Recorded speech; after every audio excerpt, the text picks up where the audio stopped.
Now, back to your turn on 1330 WEBY, Northwest Florida's talk radio. The phone lines are open, so call in and join the conversation at 623-1330.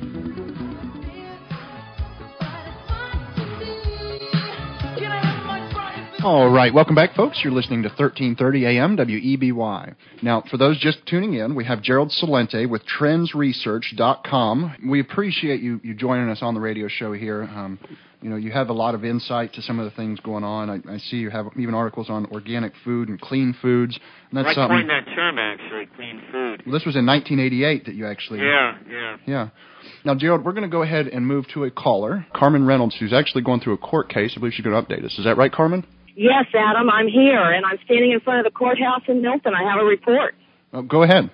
Well, you can explain to them and go over the case, but actually there was a small victory today, and I'm very grateful to report that Judge SWANSON entertained my motion to continue to be able to find an attorney.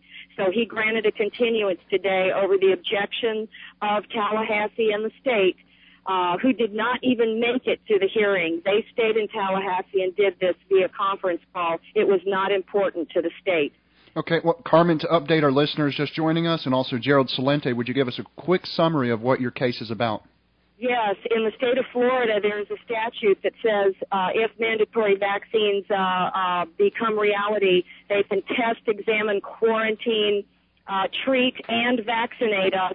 And yesterday I found out that not only is it enforceable by law, but we are second-degree misdemeanor offenders if we provide any resistance or opposition and do not comply. The legislature has given them, the health department, the complete power of judiciary powers, and basically we are boxed in with no option for medical, conscience, or religious purposes. And the religious one, that's what really gets... constitutional right. I have philosophical exemptions and religious reasons for what I put in my body. I mean, the Creator gave us certain things that should go in our body, and that's what I try to abide by. A lot of other people do in this area. So it's really absurd that somebody can say, no, we're going to force a man-made concoction into you. Well, Carmen, we appreciate the update. Do you have any questions for Gerald Celente before we move on to the next caller? No, just for him to keep up the good work. We watch everything he's doing. He's a great input. He's a great role model, and just keep doing what he's doing and giving us guidance. These are very troubling times, very unsettling times, and he's a beacon of light for us. Thanks for the call, Carmen. Thank you, Carmen. Thank you. Gerald, do you have any comments on that as far as... Well, thank you, Carmen, and thank you for that information. Just for the record, the only way I'll take a swine flu vaccination is at the point of a gun. It may come to that, Mr. Celente. Well, as I said, there's no way, that I would do it. And matter of fact, we're going to be putting out a trend alert within a couple of days about alternative remedies or considerations that people that are concerned about getting swine flu, natural remedies that they may want to consider. And these have been put together by the National University of Health Sciences. Well, I look forward to reading that, and this will be available on TrendsResearch.com. Is that right? Well, yeah, we'll be putting it out to actually our subscribers of the Trends Journal.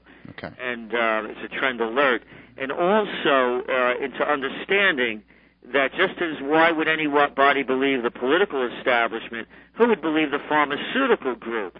I mean, my God, how much, hey, ladies, how about a couple of shots of estrogen? Remember that one that they forced down women's bodies for all those years under the lies and the misinformation?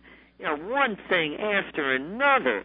So why would anybody believe what they have to say about the efficacy of any of their products? Mr. Celente, are you aware that in London, according to the London Telegraph, a 14-year-old girl died of Gardasil after 2 hours being administered the vaccine for cervical cancer? Right. This was just recently. Of course, there's been over 30 deaths reported from that vaccine. Well, again, it's one thing after another. Yeah. So, by the way, as we're talking about the Second American Revolution, yes, and as I mentioned, we've already had 4 shots. We had April 15th with the tax protest. We had the 4th of July with people rallying taxation without representation, the town hall meetings, and the September 2nd, 12th march in Washington against big government. Mm-hmm. The fifth shot may be the enforcement of swine flu vaccinations, because there are tens of millions, if not 100 million people, that will not subject themselves to that kind of a violation. Mm-hmm. All right, Gerald, we're going to have to go to a break here shortly, so I want to get a caller in before we do so, okay? Okay. All right. Bill, are you with us? It's your turn. Hey, guys. Hey, Bill. Make it quick. Okay, real quick. Where's H.L. Mencken when we need him? And then here's another quick shot. How about the mainstream press and the TV will not cover the atrocities of the Federal Reserve System? Why is that, in your estimation? Why are they afraid to really delve deeply into the Federal Reserve? Well, I don't know all the reasons why, but, you know, I've been on virtually every TV show from, you know, you name it, from Oprah to the Today Show to all of them, Good Morning America, Fox, on and on and on. And when you look at the majority of the people, you know, they're not that bright. If you were to go to a party and, you know, be drinking cocktails, having a wonderful time, and someone started babbling on incessantly about the death of Michael Jackson or Anna Nicole Smith, you'd say to yourself, who invited this imbecile to the party? Yeah. Well, that's what they're doing. They keep babbling on. Why expect anything more or less from them? Right. So they're corporate controlled.